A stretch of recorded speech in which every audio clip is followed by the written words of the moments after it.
perjanjian setan di desa Ranting Putih.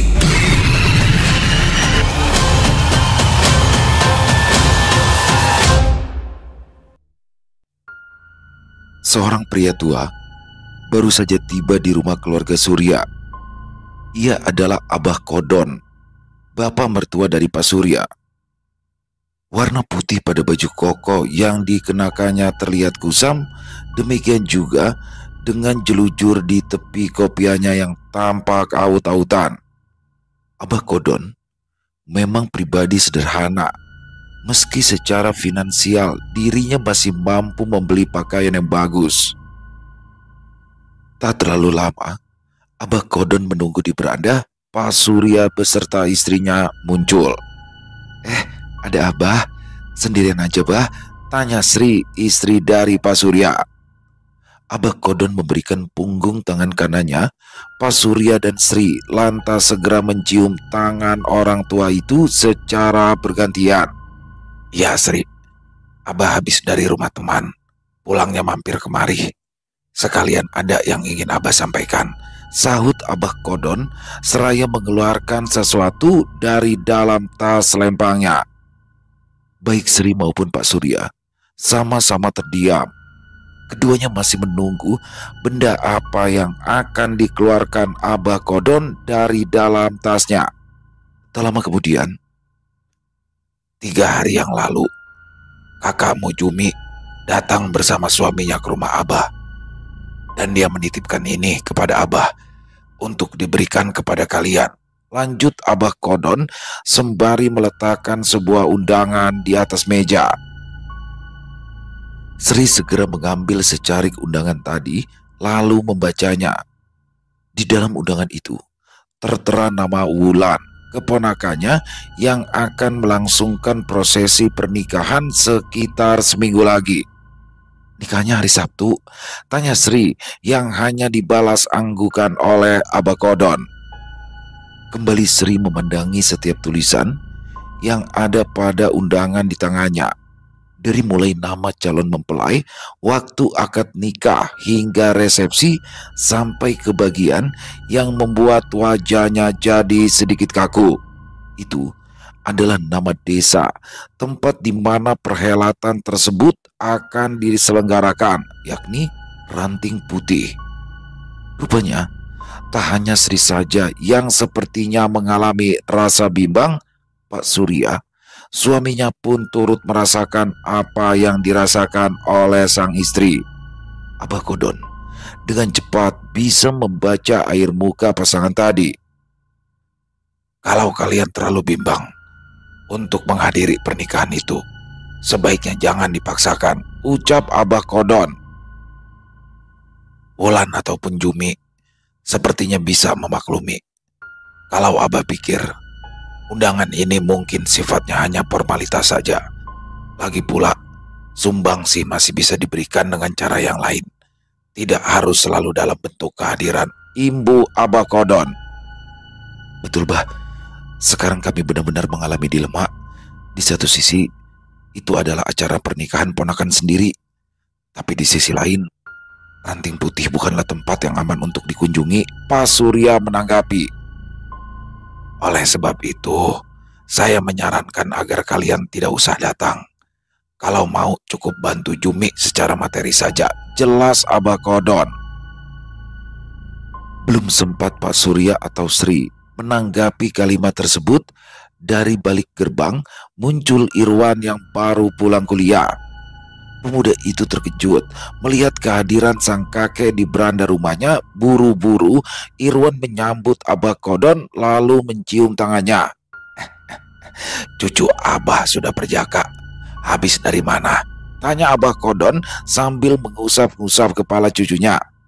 Baru pulang kuliah, Ki. Aki sendirian aja kesininya, sahut Irwan. Iya tuh, Aki kan sudah ditinggal mati Nini. Sekarang kalau kemana-mana ya tentu aja sendirian. Balas Abah Kodon sembari terkekeh. Irwan mengambil kursi lalu duduk di sebelah kakeknya. Tanpa sengaja, mata pemuda itu tertuju pada undangan pernikahan yang masih tergeletak di atas meja. Rasa ingin tahunya datang. Irwan pun meraih undangan tadi lalu membacanya. Alhamdulillah, Teh Ulan Sabtu besok mau nikah, Bu. Seru Irwan. Iya nak, setelah setahun tertunda, akhirnya kakak sepupu kamu jadi nikah juga, Sri menyahut. Terus rencananya kita mau ke Ranting Putih hari apa? Kalau Jumat berarti nanti Irwan izin gak masuk pas kelas terakhir, tanya Irwan penuh semangat. Mendapat pertanyaan seperti itu, Sri hanya bisa menatap Pak Surya, lalu mengalihkan pandangannya ke Abah Kodon. Ketiganya sama-sama membisu, urung memberi jawaban. Loh, kok malah pada lihat-lihatan sih? Tanya Irwan. Melihat cucunya seperti kebingungan sendiri, Abah Kodon pun mencoba mewakili Sri beserta Pak Surya. Dia cuma tidak ingin Irwan jadi punya pemikiran terlalu jauh perihal undangan tersebut. Sebaiknya tuntaskan saja mata kuliah kamu. Jangan sampai ada pelajaran yang terlewati hanya gara-gara ingin pergi kondangan, ujar Abah Kodon. Ya kalau cuma satu mata kuliah mah Irwan masih bisa kejar, Ki. Masa saudara mau nikah tapi nggak datang? Sedangkan waktu Irwan disunat aja, Wajumi ngasih amplop lewat Aki. Irwan berdalih. Bukan begitu, Cuk. Ranting Putih itu kan jaraknya jauh. Naik mobil saja paling cepat 6 jam baru sampai. Kasihan ibu sama bapak kamu. Bisa-bisa mereka kecapean di jalan. Tenang aja, Ki. Kalau ibu sama bapak memang gak bisa datang, udah biarin aja Irwan yang pergi sendiri. Irwan kan udah bisa nyetir mobil, udah tahu jalan juga. Tutup Irwan sambil senyum-senyum. Abah Kodon kali ini harus mengaku kalah. Jika saja ia berdebat dengan Pak Surya atau orang lain, pasti ia akan bersikeras mempertahankan argumennya. Tapi tidak, jika dengan sang cucu, ia lebih baik melunak. Udah ya, Ki, Irwan mau mandi dulu. Habis maghrib Irwan mau latihan futsal di GOR, kata Irwan. Jauh amat latihan futsalnya di Bogor, Abah Kodon mengerutkan dahi. Di GOR, Ki. GOR, bukan di Bogor. GOR itu singkatan dari gelanggang olahraga, jelas Irwan. Oh ya sudah, main bolanya yang bener, jangan loyo. Kalau lawan lewat, sikat aja tulang keringnya. Abah Kodon berseloroh. Irwan pun pamit masuk ke dalam rumah. Sementara itu, ketiga orang tadi kembali hening, seperti ada rasa canggung untuk memulai lagi percakapan yang sebelumnya sempat terhenti. Abah Kodon segera memanfaatkan kekosongan tersebut untuk memberi himbauan kepada anak juga menantunya. Sri, Surya, ingat, jangan biarkan Irwan datang ke Ranting Putih dengan alasan apapun. Tapi Bah, Irwan itu orangnya keras kepala. Dia susah sekali dibilanginya, Pak Surya berkilah. Itu bukan urusanku. Irwan adalah darah daging kalian, didikan kalian. Sebandel apapun anak itu, pasti ada cara supaya dia mau menuruti omongan orang tuanya. Pokoknya, saya tidak ingin cucuku sampai kenapa-napa. Abah Kodon mengultimatum. Ranting Putih masih menjadi momok bagi keluarga kita, khususnya yang masih ada Trah dan Nukusuma. Kecuali kamu, Surya. Kamu masih bisa ke Ranting Putih, sebab kamu tidak ada kaitannya dengan semua ini. Terangnya lagi. Ya, tapi tetap aja saya harus berpikir 1000 kali kalau mau ke sana, Bah. Pengalaman di masa lalu membuat saya malas kembali mengunjungi Ranting Putih. Lebih baik lusa saya suruh Sri transfer uang saja ke rekening Cejumi. Ya, itu memang solusi terbaik. Kalau begitu, Abah pamit. Mumpung masih terang, tutup Abah Kodon. Orang tua itu bangkit dari tempat duduknya, lalu bersiap-siap pergi. Sri dan Pak Surya secara bergantian mencium tangan Abah Kodon. Tak lupa, Pak Surya menyisipkan selembar 100 ribuan untuk bekal bapak mertuanya. Sesampainya di depan gerbang, Abah Kodon langsung naik angkot yang menuju terminal.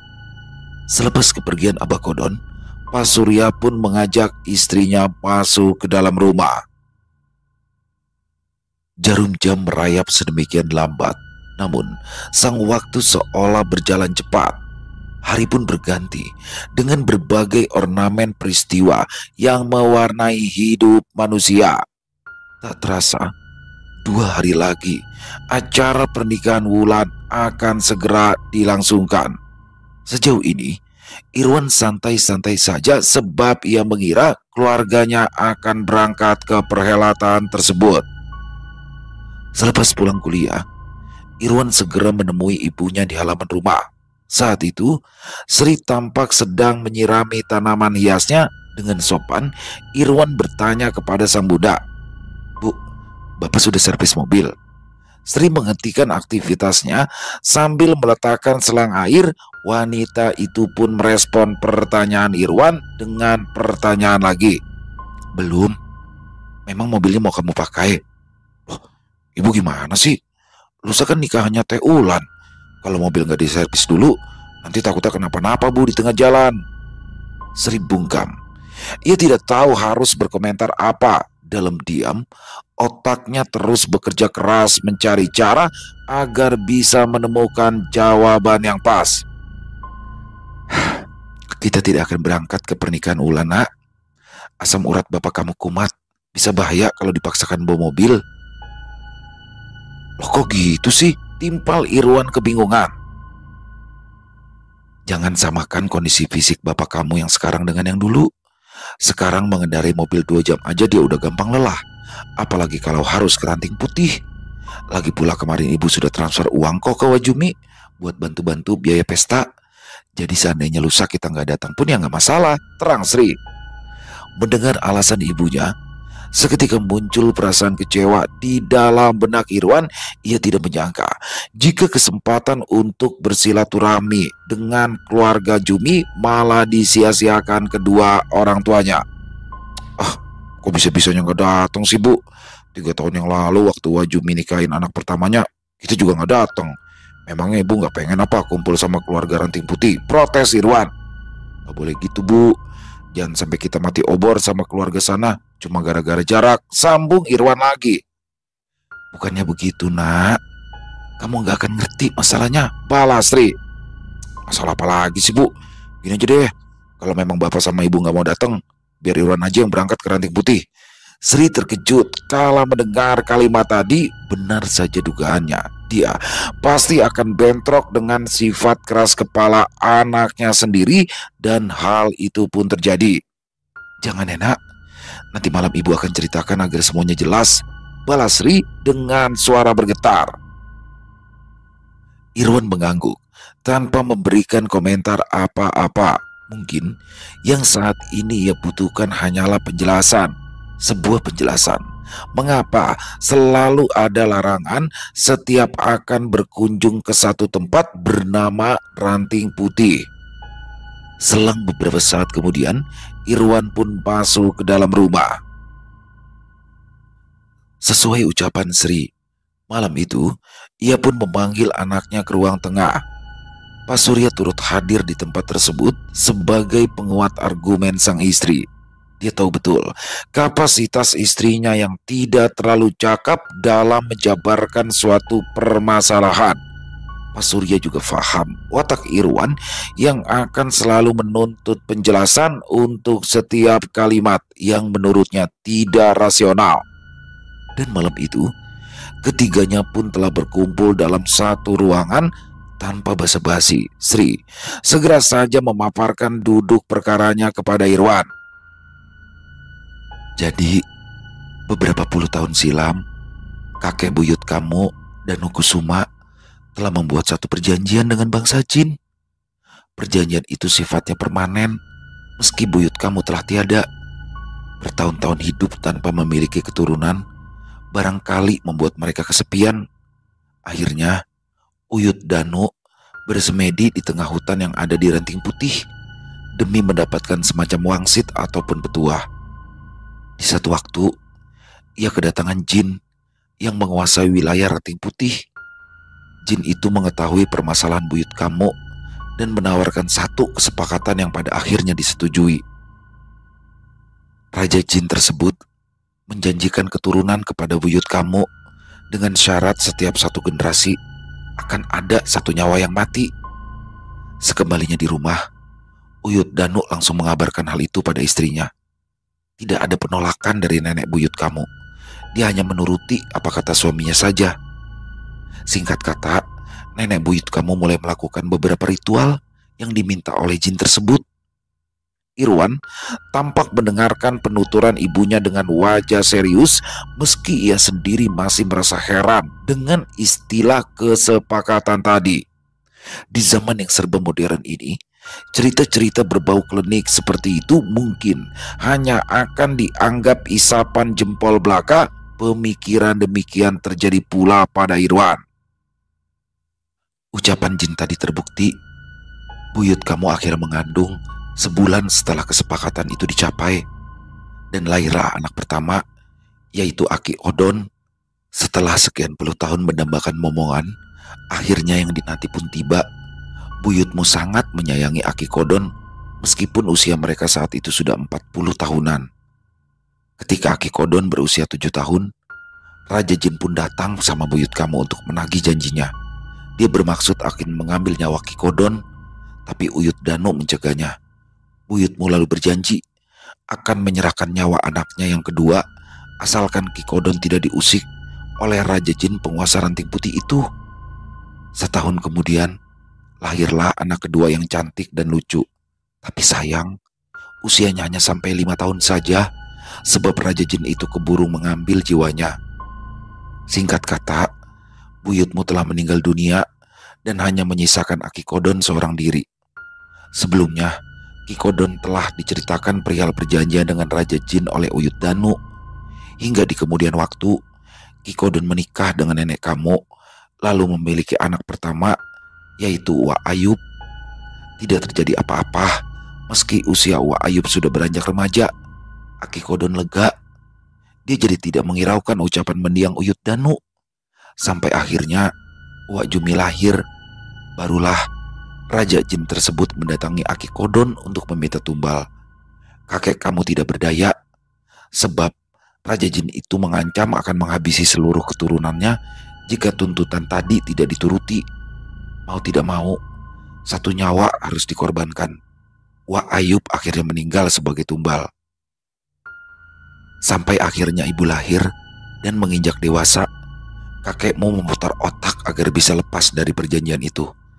Dia berhasil menemui seorang ulama setempat yang menyarankan agar kakek kamu segera meninggalkan ranting putih. Selama masih tinggal di sana, maka dirinya akan selalu terikat perjanjian. Di malam sebelum kepindahan, Raja Jin datang untuk melarang Ki Kodon keluar dari desa ranting putih. Tapi kakek kamu bersikeras, sebab satu nyawa anaknya sudah ditumbalkan. Akhirnya kesepakatan baru tercapai. Kakek kamu dipersilakan keluar dari ranting putih dengan syarat harus ada keturunan yang menetap di situ. Dengan segala pertimbangan, Ki Kodon pun memutuskan untuk membawa ibu yang saat itu baru berusia 3 tahun, Uwa Jumi, tetap tinggal di desa ranting putih, dan Aki Kodon menitipkannya kepada salah seorang tetangga terdekat. Setelah bertahun-tahun lamanya bapak dan ibu tinggal di kota, kami pun mengira kalau semuanya sudah aman. Ketika kamu baru berumur 2 tahun, kami memutuskan berkunjung ke desa ranting putih untuk menjenguk keluarga Uwa Jumi. Namun di tengah jalan, tiba-tiba saja mobil bapak kamu mogok di tengah hutan. Kami melihat ada banyak bayangan yang berkelebatan di antara pepohonan. Satu sosok hitam besar melesat ke arah mobil untuk mengincar kamu. Untungnya Aki Kodon sudah memberikan ibu secarik wapak, dan wapak itu ibu kalungkan di leher kamu. Makhluk tersebut pun gagal mengambil kamu, nak. Bayangan tadi pun menghilang dalam kegelapan. Tidak lama kemudian, mesin mobil kembali menyala. Akhirnya bapak memutuskan untuk tidak melanjutkan perjalanan demi keselamatan kamu. Sri menutup cerita sambil merangkul bahu Irwan. Irwan termenung. Sesekali ia memandangi ibunya, lalu menatap ke arah bapaknya. Entah, apakah dia harus percaya mentah-mentah semua yang diceritakan Sri, atau ia harus mengabaikannya. Cerita tentang makhluk halus menurutnya hanya berlaku di pelosok desa saja dan bukan di kota tempat tinggalnya. Pak Surya bisa membaca gelagat anaknya yang tampak skeptis. Ia pun buru-buru mengkonfirmasi penuturan istrinya. Apa yang dikatakan sama ibu kamu tadi memang benar. Dulu bapak juga sama kayak kamu, gak percaya sama hal-hal gaib. Semua yang ada berhubungan dengan makhluk halus akan Bapak anggap omong kosong. Tapi seiring berjalannya waktu, akhirnya Bapak sendiri jadi sering mengalami berbagai peristiwa yang sulit diterima akal sehat, kata Pak Surya. Nah, untuk perkara ranting putih, Bapak harap kamu bisa mengerti. Sejauh ini, anak-anak dari Uwajumi masih utuh dan masih sehat walafiat. Aki Kodon sama Bapak jadi curiga, khawatir kalau yang akan diincar selanjutnya itu adalah kamu. Itulah sebabnya kakek kamu tidak membiarkan cucunya menginjakan kaki ke desa Ranting Putih. Imbunya lagi. Tapi Pak, masa saudara sendiri mau nikah? Gak ada satupun perwakilan keluarga kita yang datang sih, protes Irwan. Tapi kan Bapak sudah membantu Wajumi secara materi. Meskipun kita gak bisa datang, yang penting kita sudah ada sumbangsi untuk pesta pernikahannya Neng Wulan, balas Pak Surya. Bukan begitu Pak, Irwan cuma pengen ketemu sama keluarga Wajumi, pengen ketemu juga sama Teh Wulan. Sebab bagaimanapun juga mereka itu masih keturunan Danukusuma. Tapi kalau Bapak sama Ibu menolak berangkat ke Ranting Putih, ya udah, anggap aja kita udah gak punya saudara, ucap Irwan dengan nada ketus. Irwan bangkit dari kursinya, lalu beranjak masuk ke dalam kamar. Sementara itu, Sri dan Pak Surya hanya bisa mengusap dada melihat sifat anaknya yang keras kepala. Pasangan suami istri tersebut rela dirinya menjadi objek kemarahan Irwan asalkan anaknya tidak mengunjungi desa Ranting Putih. Tentu saja, keputusan Sri dan Pak Surya hanya membuahkan kekecewaan pada hati anak tunggalnya, Irwan. Terlanjur menganggap kedua orang tuanya tidak menghargai apa arti silaturahmi. Rasa kecewa yang terpendam itu pun kelak akan meledak dengan sendirinya. Dan benar saja, Jumat malam, Irwan memutuskan pergi seorang diri ke desa Ranting Putih dengan menggunakan sedan milik bapaknya. Keputusan tersebut jelas membuat kedua orang tua Irwan juga Abah Kodon terkejut. Abah Kodon bahkan sampai murka, kemarahannya pun ditumpahkan kepada anak serta menantunya. Hampir 5 jam Irwan berkutat dengan kesepian.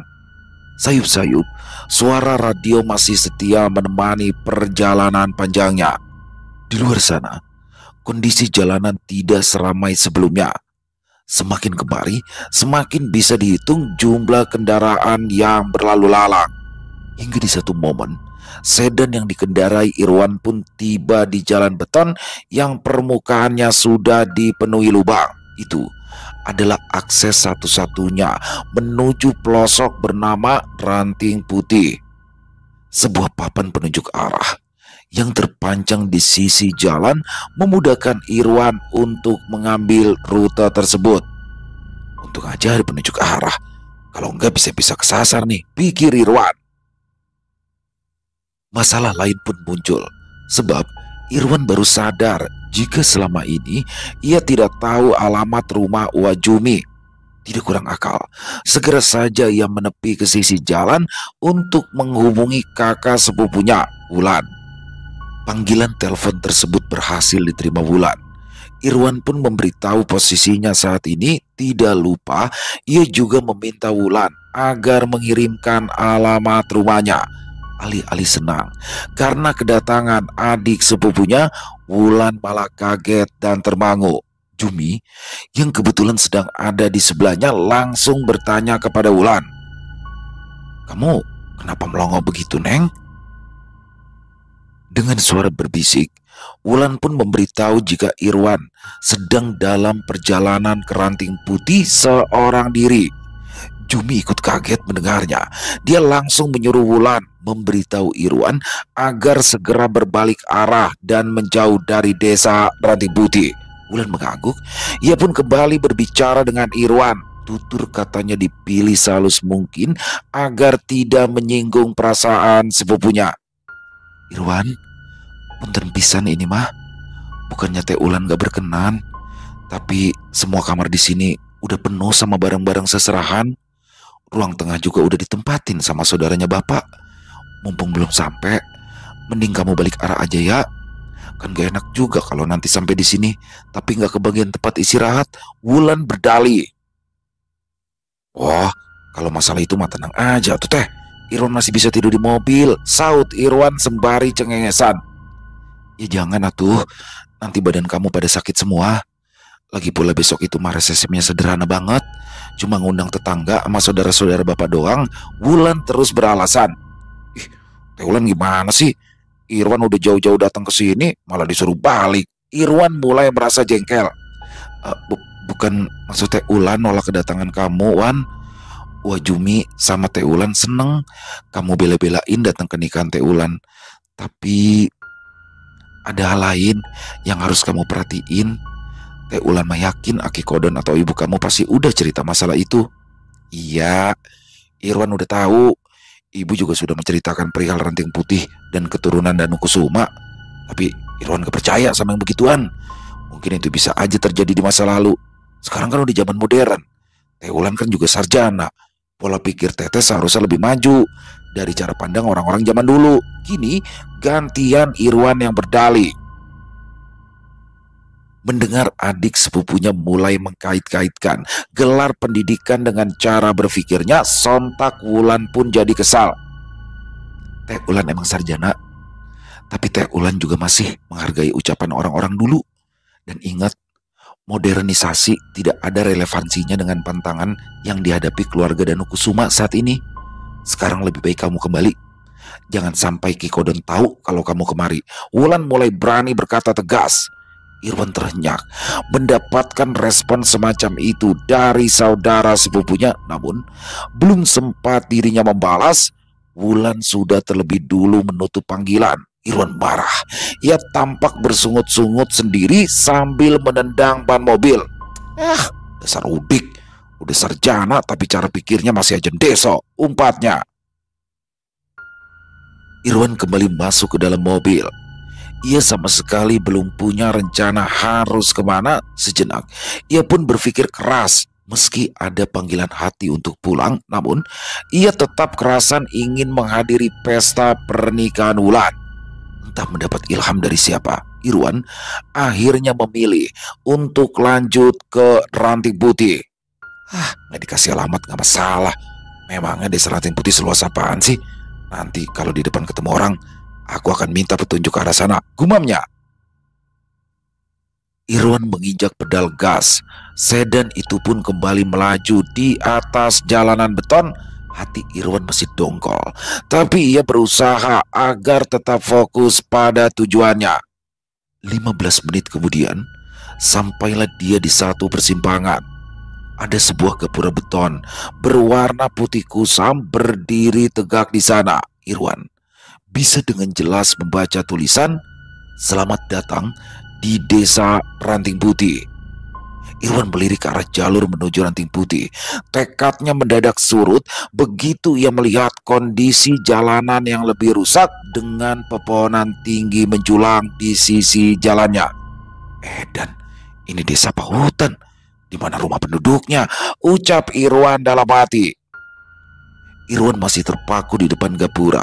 Tak ada siapa-siapa di situ kecuali suara jangkrik dan kodok yang saling bersautan. Pintu mobil dibuka.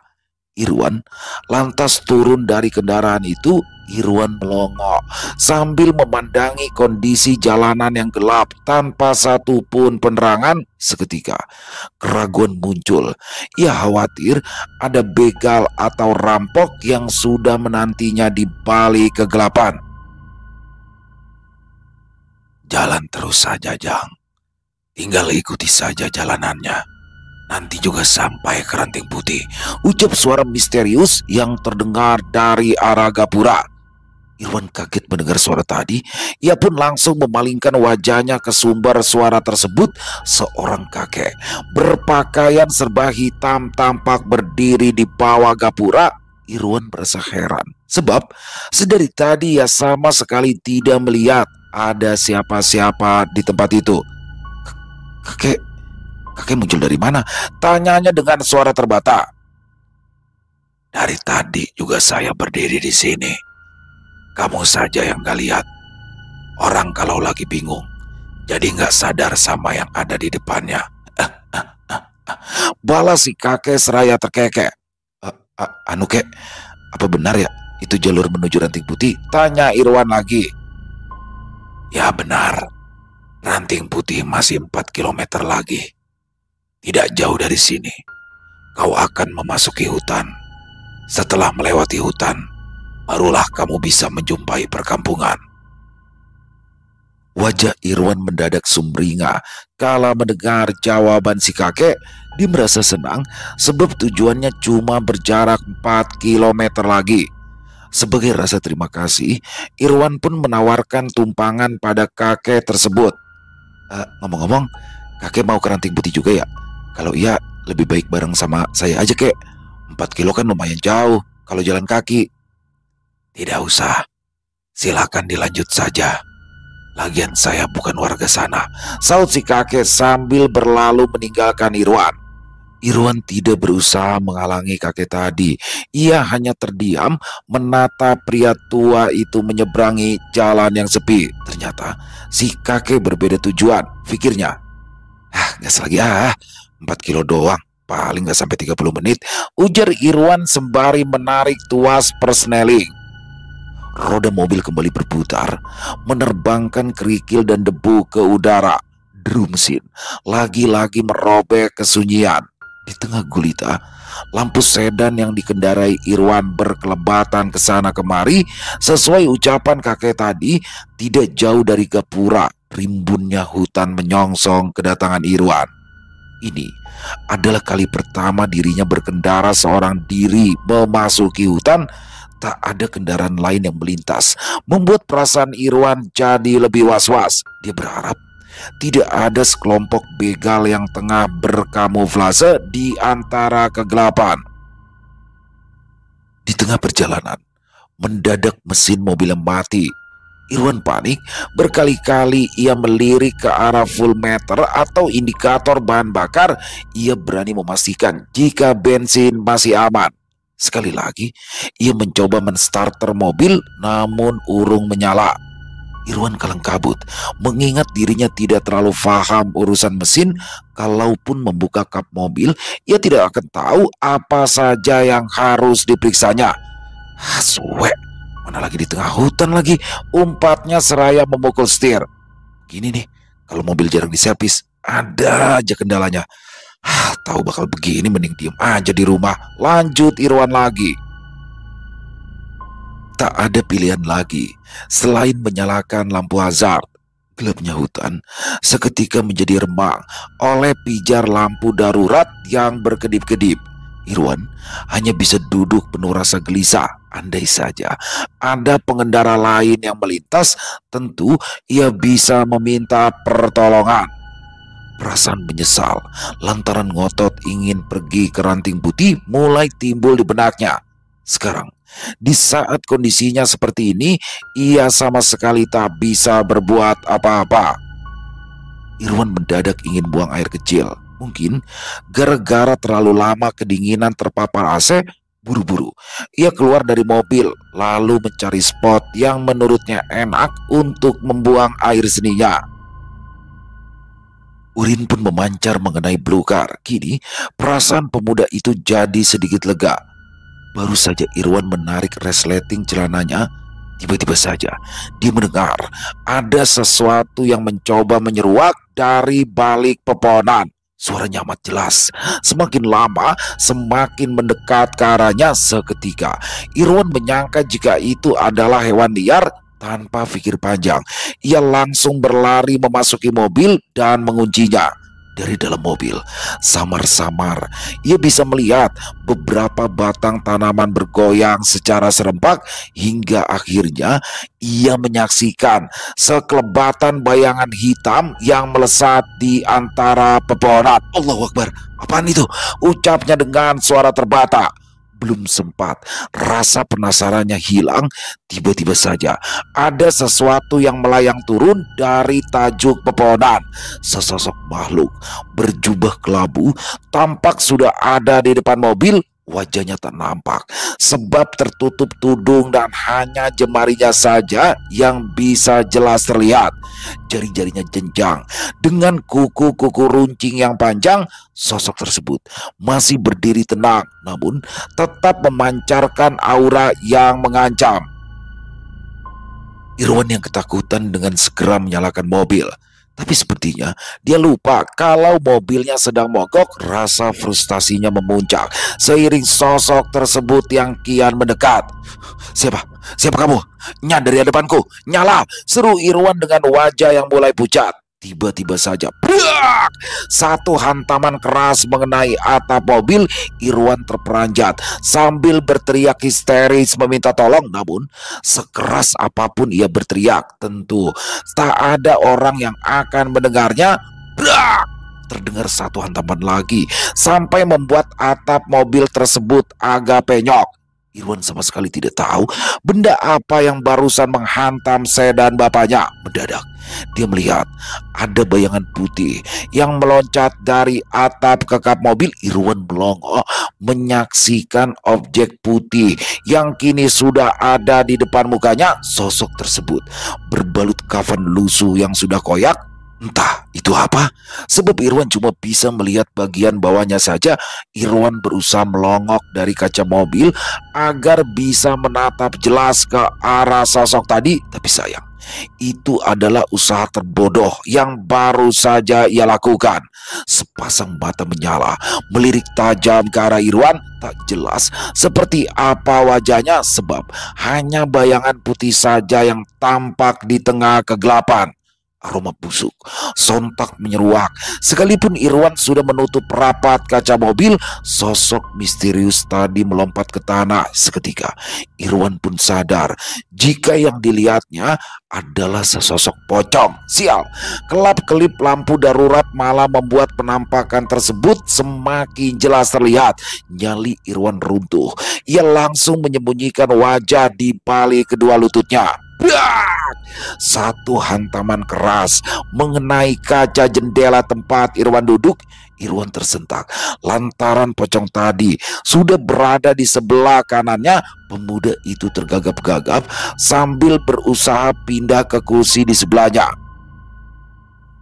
Tiba-tiba pocong tersebut mengayunkan kepalanya dan menghantamkannya ke jendela.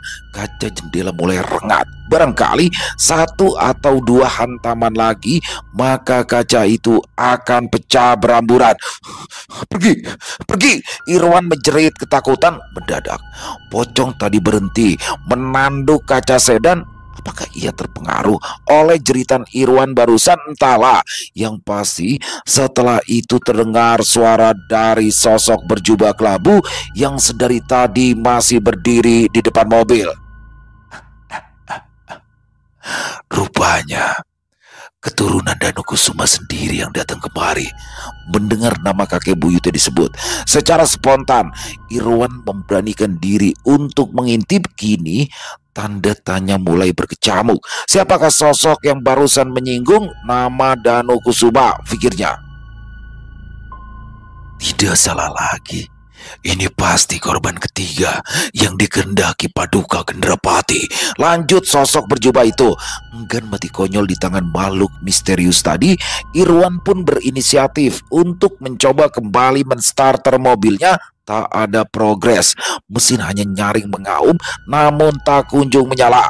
Irwan semakin putus asa melihat sosok tersebut mulai bergerak perlahan mendekati mobil. Prang! Tiba-tiba saja kaca jendela hancur berkeping-keping oleh tandukan sosok pocong tadi. Kini tak ada lagi sekat yang menghalangi wajah Irwan. Dengan paras hancur pocong tersebut, jeritan Irwan kian menjadi-jadi. Tapi itu tentu tidak akan mengubah situasi.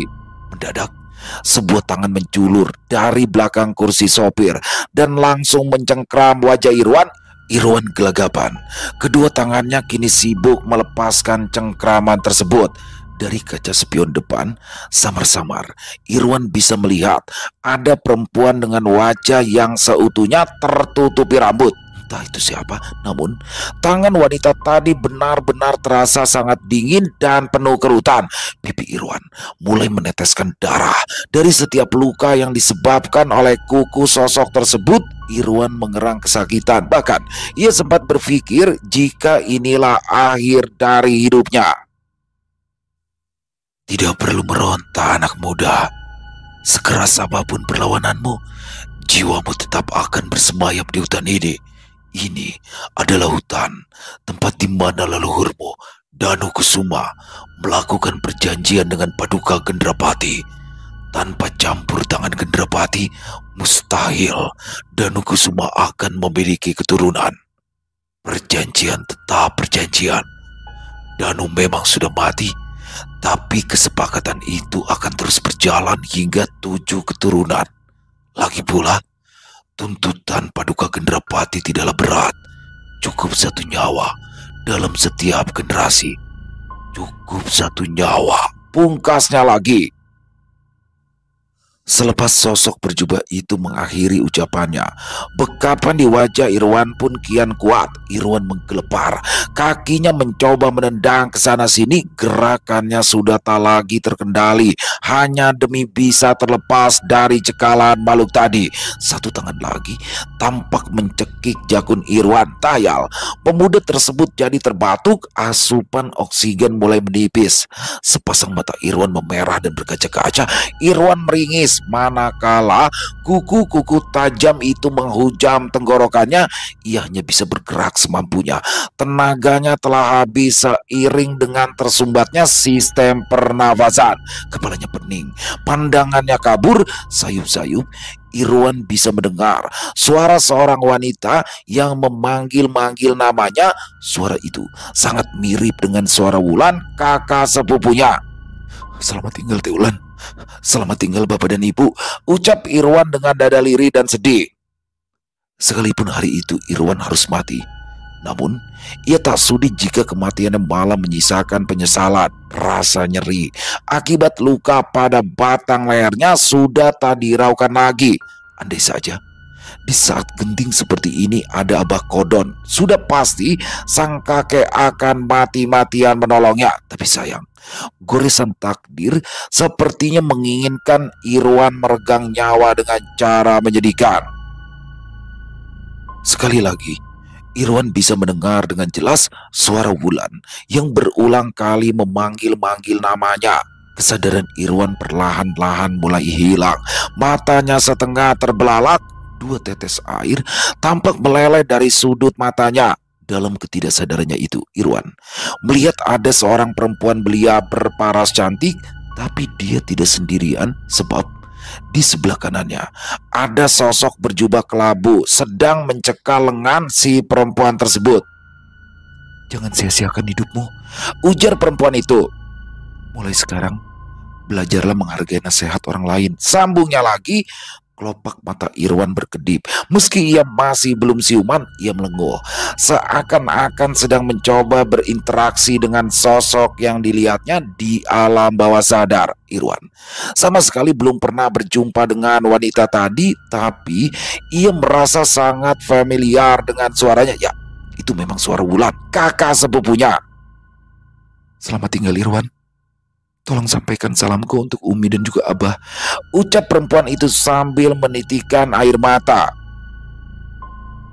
Beberapa saat kemudian, sosok berjubah kelabu serta perempuan tadi mulai menghilang dari pandangan. Kabut pekat yang muncul dari berbagai penjuru telah menelan keduanya.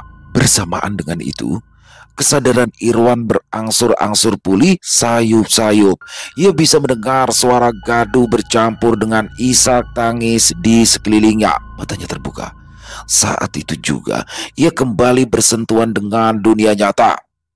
Seorang wanita muda tergeletak tak bernyawa persis di sebelahnya. Irwan mengerutkan dahi mencoba mengamati wajah si perempuan tadi. Irwan terkejut sebab paras orang itu mirip dengan wajah wanita yang belum lama ini ia jumpai di alam bawah sadarnya. Suara-suara ratapan pilu membelah konsentrasinya. Tampak ada beberapa orang yang sedang menangisi jasad perempuan tersebut. Irwan bingung, bahkan jadi seperti orang linglung.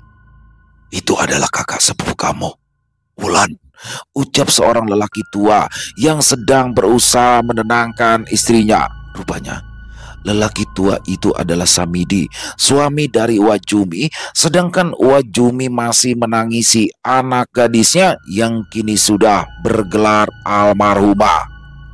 Mendengar penuturan itu, tubuh Irwan bergetar hebat. Mulutnya tak sanggup melontarkan sepatah kata pun. Sifat keras kepalanya mendadak sirna begitu mendapati tubuh Wulan yang telah pucat kaku. Ia masih tidak mengerti dengan apa yang dialami oleh kakak sepupunya, namun dengan penuh kesabaran Samidi pun berusaha menjelaskan. "Begitu tahu kamu akan kemari, dia segera pergi demi mencegah kamu sampai ke Ranting Putih. Tapi terlambat.